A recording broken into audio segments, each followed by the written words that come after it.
Hello everyone, welcome to Go Get My Guru. In this session, you will learn Spring Tool Suite for STS IDE installation on Windows 10. So let's start to install STS IDE. Go to your favorite browser, in which browser you want to browse, and type STS latest version and click on first link Tools-Spring. Scroll down. In Spring Tools 4 for Eclipse, click on 4.10.0 Windows 64-bit.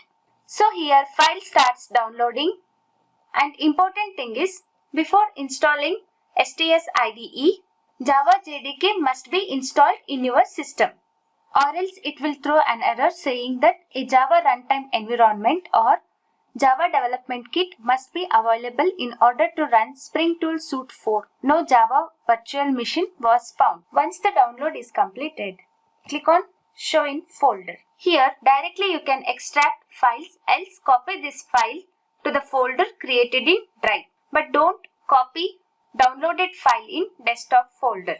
I'll copy the downloaded file in folder which I have created in E Drive.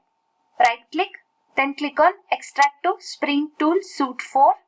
Then it will start extracting the files. Then again click on Folder, go to Contents, click on Extract to Contents. Once extraction is done, click on Contents folder and once again click on STS-4.10.0 release folder, and here finally click on Spring Tool Suite 4.exe. By default, it will use workspace C/users. To change workspace, click on Browse, select the workspace where you want to work, then click on Select folder and don't select this option. Click on Launch.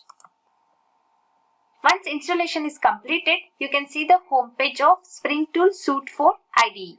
I hope you are finding this video is useful. If so, kindly click on subscribe button and help us to grow. Click on bell icon to receive regular updates.